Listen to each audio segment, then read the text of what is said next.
We're nearing the end of this cinematic voyage into the intricate mind of Stanley Kubrick. And there's talk that his IQ reached an extraordinary 200, which only adds to the enigma. But hold on, we're not finished just yet. There's still a wealth of insight left to uncover. Let's continue, shall we? Eyes Wide Shut touches on a variety of sexual manifestations. Heterosexuality, bisexuality, homosexuality, group sex, marital sex, adultery, voyeurism, prostitution, pedophilia, necrophilia. But equally persistent are themes surrounding class, capitalism, wealth and power. Just as the first line of dialogue, "Honey, have you seen my wallet?" is a direct supposition of the association between sex and class, so is the final scene. It occurs, of all places, in a shopping center where Bill and Alice are discussing the future of their relationship following his confession of all that's happened in the previous couple days. They've taken their young daughter Helena shopping for Christmas gifts at a toy store. She runs around excitedly examining different items, already an enthusiastic consumer herself.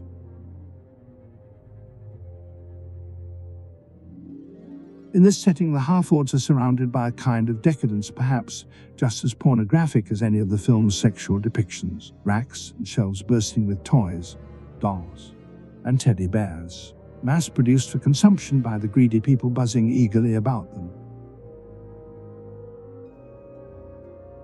The scene is saturated with pagan, occult, and mythical imagery, with objects that have appeared elsewhere in the film: stars, wreaths, Christmas trees, and so on. Objects that appear on screen throughout the movie are visual symbols summarized at the end as products for sale, as if much of what we see existing outside of the characters' physical beings may actually be reflections of their interior psychological landscapes. Many toy shop items appear earlier in the film. The same stuffed toy tiger on Domino's bed is seen in multiple on a rack behind Alice.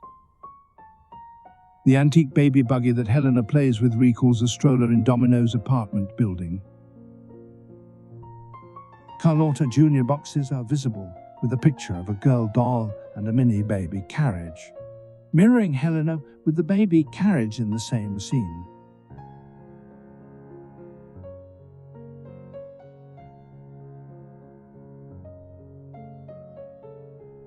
A stack of board games called Magic Circle refers to a protective circle used in ritual magic, unlike the one we see at the orgy ceremony, and also evokes fairy rings.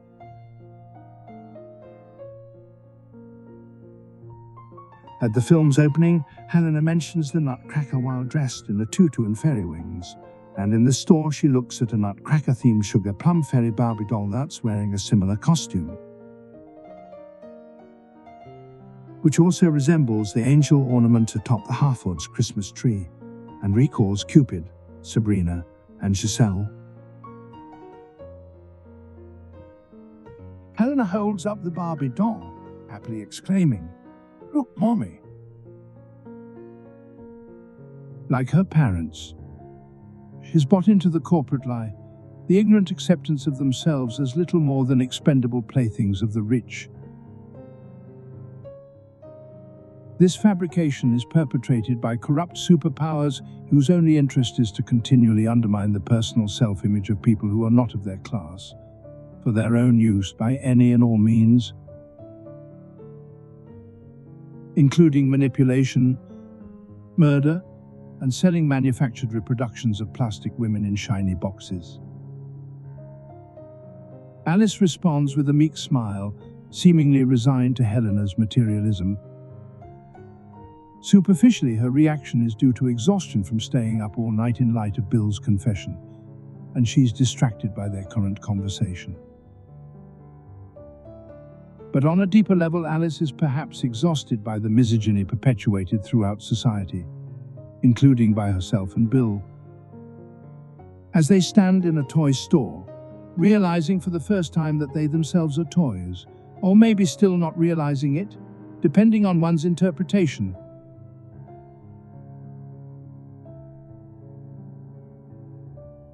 The inclusion of the magic circle game applies as a kind of description of Bill's journey, like a trip through the concentric circles of hell in Dante's Inferno. The Magic Circle is also the informal name of the 5 most prestigious London-based multinational corporate law firms, lawyers of the ultra-wealthy elite. And in gaming and digital media, the Magic Circle describes the space that surrounds a virtual or synthetic world, a kind of shield between the fantasy world of a game and the outside world in which the gamer lives. The term magic circle in this context was inspired by Dutch cultural theorist Johan Huizinga in his 1938 work, a study of the play element in culture, in which he included the stage and the screen as arenas equivalent to other gaming platforms. Whether card tables or tennis courts, where temporary worlds are created within the real-life, ordinary world dedicated to the performance of an act.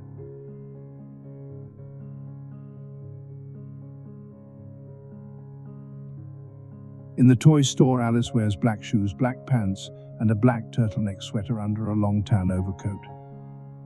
An identical outfit to what the bald man stalking Bill wears.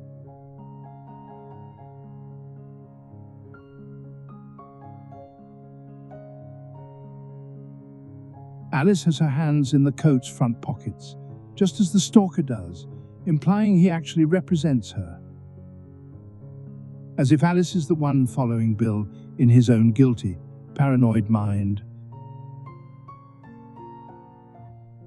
When Bill revisits the costume store, he sees the 2 Japanese businessmen from the night before. One wears a long black overcoat like Bill, and the other wears a long tan overcoat like Alice and the stalker.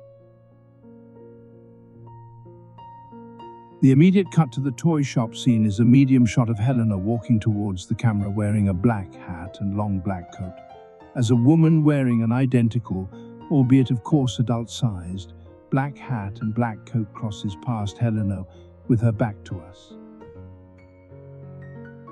We then see a man in a black overcoat with a red shirt underneath, just like Bill is wearing.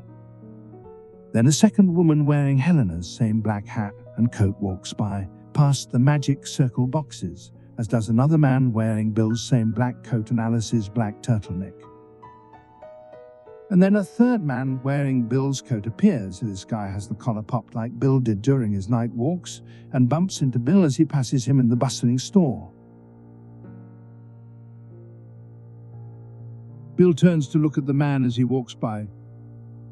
Following behind this popped collar guy is yet a fourth Bill in black overcoat replica, and as he passes we see a man in the background wearing a long tan overcoat and black turtleneck like Alice. And then a third Helena in black hat and coat woman walks by. Doppelgängers everywhere, and always there moving in the opposite direction than the Harfords are, away from the camera so we can't see their faces. Copies of copies, multiple universes intertwining, endless reproductions like the teddy bears, the dolls, the figurines surrounding. Kubrick films have a pattern of featuring objects that falsify human body parts in some way: masks, mannequins, dolls, costumes, synthetic, artificial people.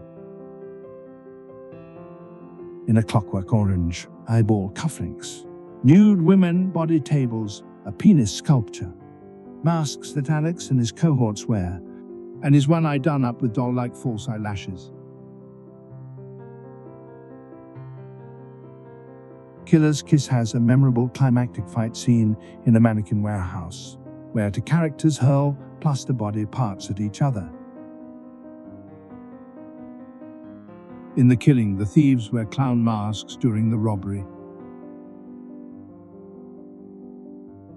Barry Lyndon extensively employs elaborate costumes and wigs. Masks hang on the hotel walls in The Shining. 2001 features Hal, an artificial intelligence. Hey, that's me. And Eyes Wide Shut has the masks, cloaks, mannequins, and the dolls in the toy shop. The Kubrick developed, Spielberg-directed film Artificial Intelligence also involves the synthetic person theme, with a Pinocchio-like story about an android child who wants to be human. Loosely adapted from Brian Aldiss' short story Super Toys Last All Summer Long, Kubrick spent years developing the concept and story outline after buying the rights in the early 1970s. At one time intending it to be his next movie after Eyes Wide Shut, Kubrick had envisioned artificial intelligence to be the most spectacular special effects film ever made. It was rumored he'd been waiting for technology to progress to the stage that he could construct an actual robot to play the lead part of the android boy. But he ultimately concluded he'd be too old by the time this was the case, and in 1995 handed the project to Steven Spielberg to complete as he saw fit. The sequel to the original story, also by Aldiss, is Super Toys When Winter Comes.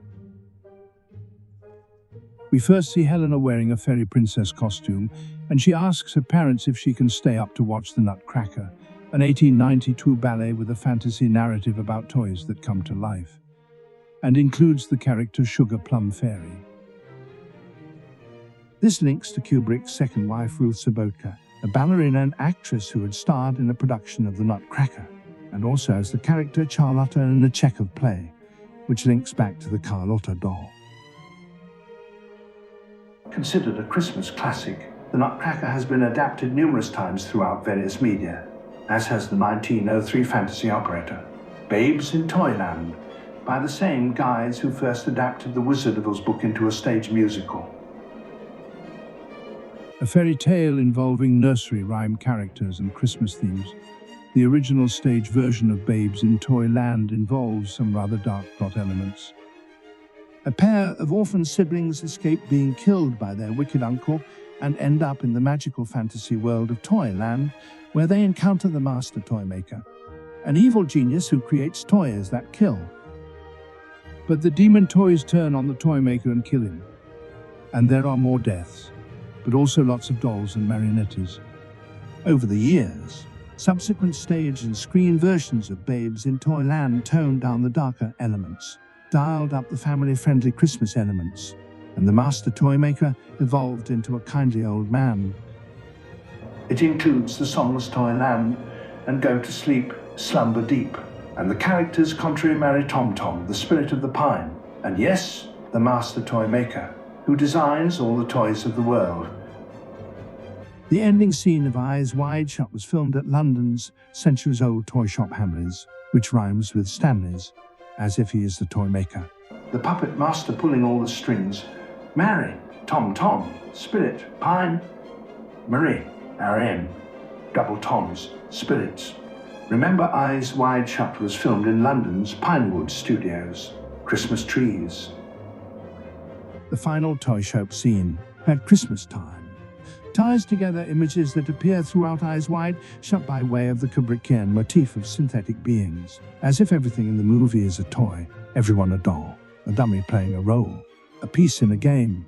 Inside a snow globe, a product sold in a store, like the movie itself, a story about stories. From the world of Wonderland, a fairy tale, coming soon to a theatre near you.